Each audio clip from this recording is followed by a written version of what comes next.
What's up, everybody? This is Kiana, and this may very well be my final vlog of 2021, which is crazy to me because it just seemed like uh, this year has came and went. Like, I can't even get my thoughts out right now. To be honest, this year has been one of many lessons and a lot of clearing and a lot of replenishing and cleansing. But on top of that, it was also a bit of struggles, really, both professionally and personally. And I think I've learned a lot of lessons this year about not only my capabilities, my abilities to be resilient, but also just my abilities to really be more sure of myself and just learning how to slow down and take things slow. And I'm not saying that I had it all down packed this year because obviously I do not. And I know it's going to be a life lesson, among other things. But there was one thing that really stuck out to me. And I say that because being that I am a young woman navigating this world, especially a post pandemic world, I've been really forced to really take a look at things from a very direct perspective. And what I mean by that is that I really was forced to really face certain things that I was afraid of confronting or afraid of talking about. And one of those major things was, you know, really taking life slow and not trying to compare myself to others. Like, for instance, if I saw someone who's in a relationship on social media, like immediately I would start feeling down about myself, not even knowing, what their relationship is like, what it's like behind the scenes, behind closed doors, and just seeing like a picture or video or whatnot. They're all happy and in love and stuff. And, I'm sitting here, I'm single. Granted, I've been dating this year. I mean, I spent the latter part of this year, dating someone and getting to know someone. And it ultimately not, going any further because of, my gut telling me like this is not really the right time for you yet.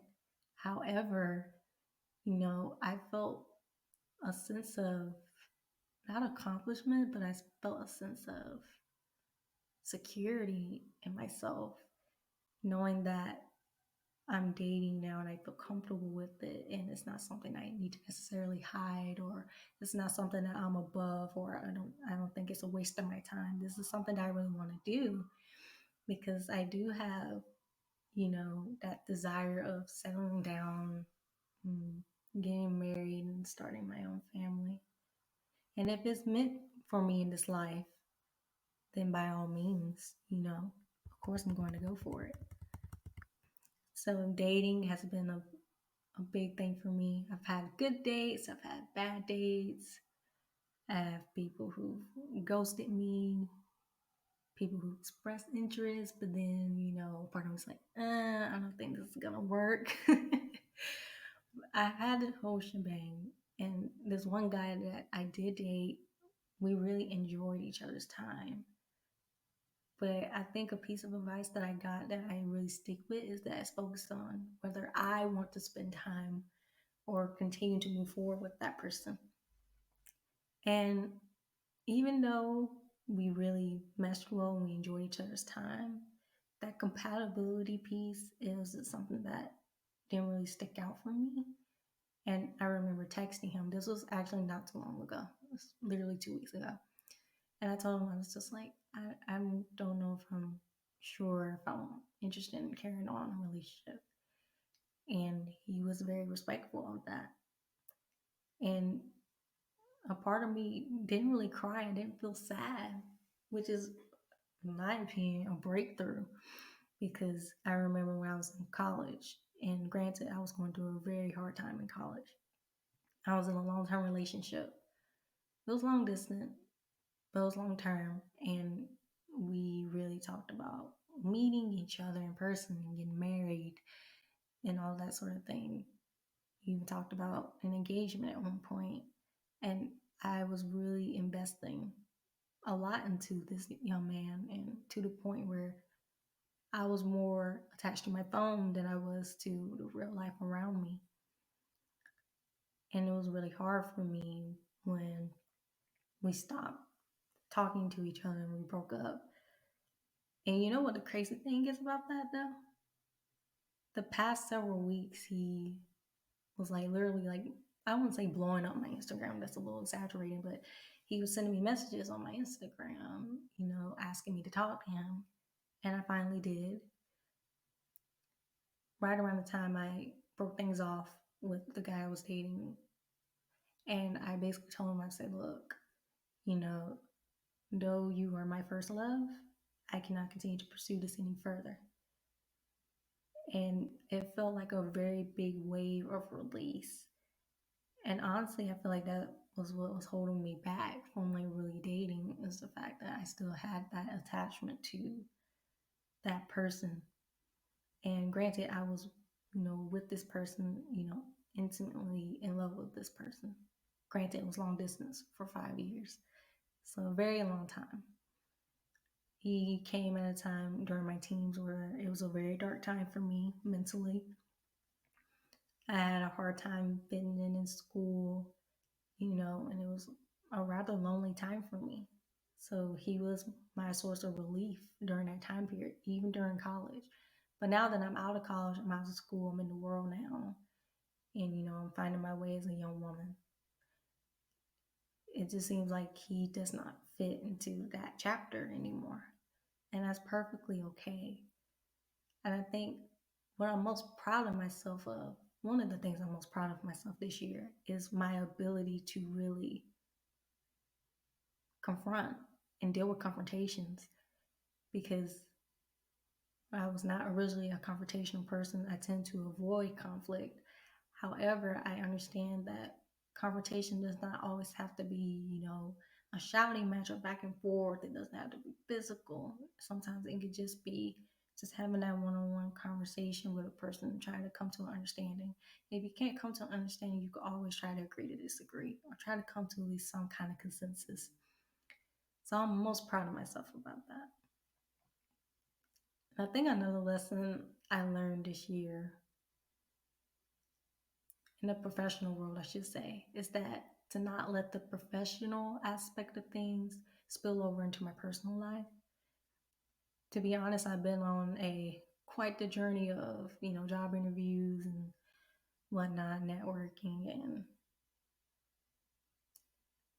to be honest, the rejection, it does get to me personally, because I know of what I'm capable of.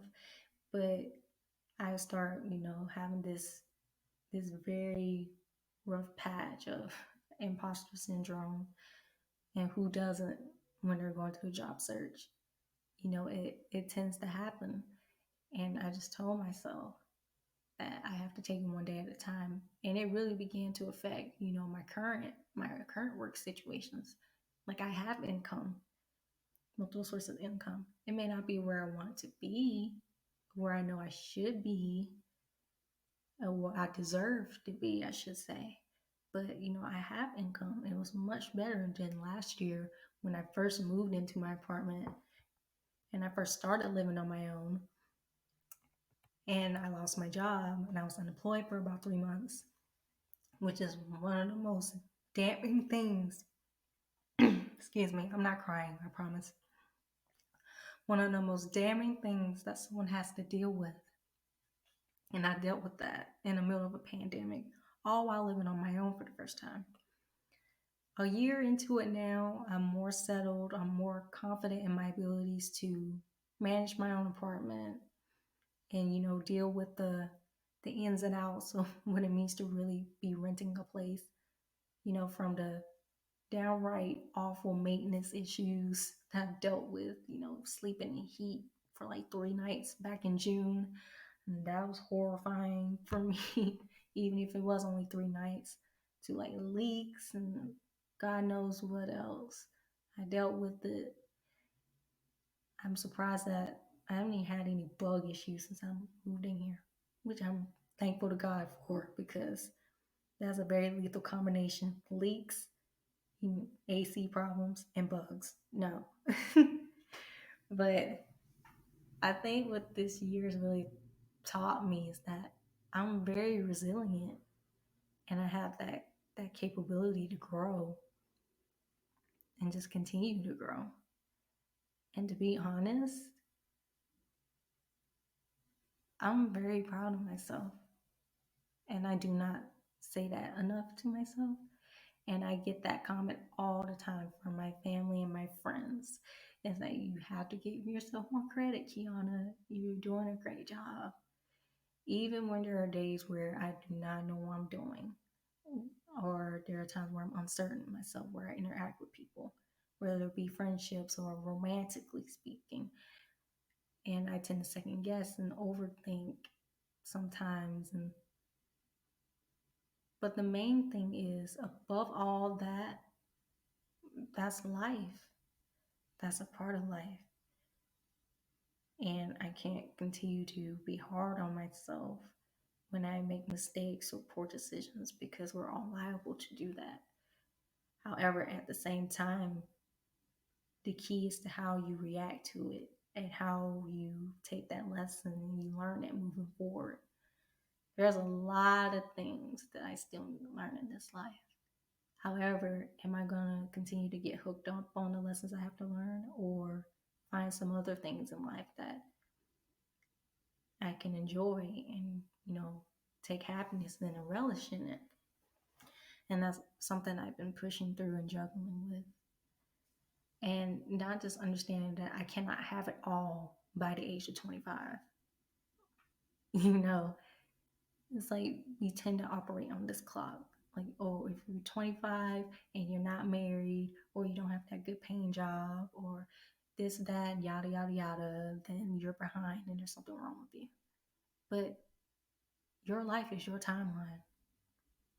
And I'm not gonna try to stress myself out to fit in someone's timeline. Like, I'm getting a little heated when I talk about these kinds of things, because it's so true. And I think another thing is that there's just so much to life to enjoy, and it doesn't have to be the big grand things. It could just be the simplest things. I've been working in retail the past couple months in order to supplement my income, because I left my previous job back in September.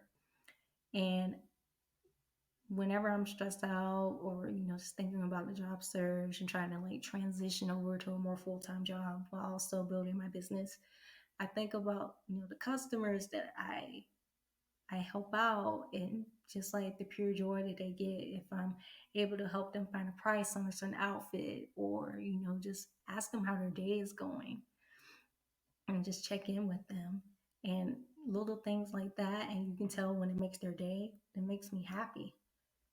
So I think I'm taking a more minimalistic approach to life. And to be a minimalist is not always just like the smaller amount of materials that you have, but it's also, the mindset of the experiences. It's more experience based. What are those experiences like and how they impacted you? That's something I'm really looking forward to. And I always say money is not the basis of why I do business or why I work. I see money as it gives me access in order to do things that I'm passionate about. Like, I don't need money to donate to certain charities or certain volunteer organizations. I don't need money to travel and do photography or go to a wrestling event, because I'm a huge pro wrestling fan, MMA fan. Like, I see, that minimalistic aspect kicks in, and it's just like, it's the experience that counts. Money is part of it. It can help enhance the experience, but the experience is what overarches everything else. And I think another thing that I'm much more proud of myself about, especially in regards to my mental health, is actually reaching out for help more, and actually using my resources and my support network, my family and friends, to talk more openly about my mental health, which is something that I spent several years not doing and just dealing with it on my own. And just looking back now, I realize how detrimental it was because I couldn't really show up for people around me and I couldn't really enjoy things that I used to enjoy. Now is more manageable where I can really, cope with it and still live independently with not without, that thought of okay, I may want to harm myself or I may want to hurt myself. I haven't had those thoughts in almost a year. And I say that because I was hospitalized last year due to mental health issues because I was so overwhelmed with, living on my own, learning how to like pay bills on my own, losing my job, dealing with unemployment, and I was hospitalized for over a week. And granted, I'm still paying off some debt from that, but looking back, I'm glad that I did it because now I have more coping skills in my toolbox in order to use, and they've been working out really well. And I'm not saying I haven't had my panic attacks or, my depressive episodes or my low energy moments because I have, but in comparison to last year or the last couple of years, they've gotten much better because I've been better able to cope with them and deal with them. And that's a big major difference. And that's a victory for me. And I just pray and hope that I continue to grow and, break out of that. And hey, maybe eventually overcome it because people have overcome depression. Who says that I can't do it? Well, it's something else. A lot has happened this year. It's just crazy, even for me. I think another thing I would say is deepening my relationships with those around me, and not just romantic speaking, but my friendships. I have a best friend, a couple of best friends who I've been friends with since 2017, so over 4 years, and I know that I can always call them or text them or message them on social media whenever I need them, or hang out with them or spend time with them, and it's nothing but love, especially when there are periods where we get busy. We're young adults now, so we're busy. We're out here working. You know, one of my best friends, she's in grad school on top of being at work. So I can understand, how things can be a little overwhelming for her. But whenever we get together, it's all love. And we enjoy each other's time, companionship, our spiritual relationships, talking about our faith, our spirituality, whatever the case may be. I'm just blessed and fortunate to have real, genuine friends that are there for you unconditionally because that's so hard to find in a world where it's all about appearances and keep it up facades, in order to impress someone or in order to escape from your own self. It's great to have real, genuine people that ride for you. And I just thank God every day for my best friends. And they know who they are. No need for shout outs. And lastly, to carry on to 2022, I think that something I want to do, I don't do goals or New Year resolutions anymore. They're kind of played out, in my opinion. I think things that I want to continue to do, I should say, is grow in my relationships, both personally, professionally, and romantic. I want to continue to grow my business, no matter how hard it may be. I know that I can do this. That's why I pursued it. I would have never applied for an LLC if I didn't think that I was capable to do it. I want to continue to get to know myself, as an individual, as a young woman. I want to continue to spend time in nature. I want to continue to meet new people, go on new adventures. I want to get my driver's license. But then again, the car market, house market, everything's crazy right now. So I don't really think I'm missing out in that regard. What else? I think on the side now, I want to go to more wrestling events. And now there's going to be a new wrestling promotion based in Raleigh. And hint, hint, their first ever event will be held a day before my birthday. So that'll be a great birthday present. And I think another thing I may or may not, maybe I'll fall in love next year. You never know. Maybe I'll find that special someone next year. I'm not gonna get hooked up on it, but it'll sure be nice, you know.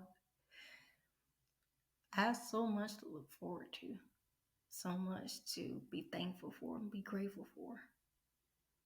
And as I head on to 2022 and ultimately inch closer to turning 23 years old, making my 23rd trip around the sun, all I can really say is just thanks to God, the Most High, for getting me to this point.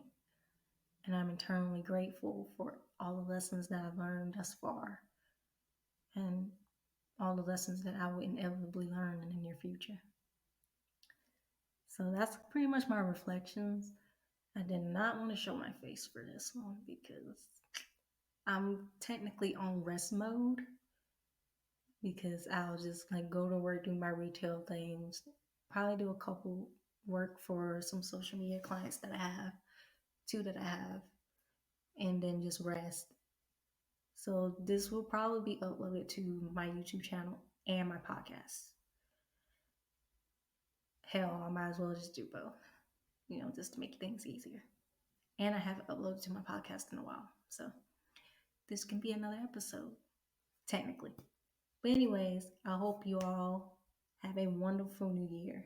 And thank you for your continued support in my journey over the past 2 or 3 years. And I genuinely appreciate it. Stay tuned for more. And as I always say, stay wavy.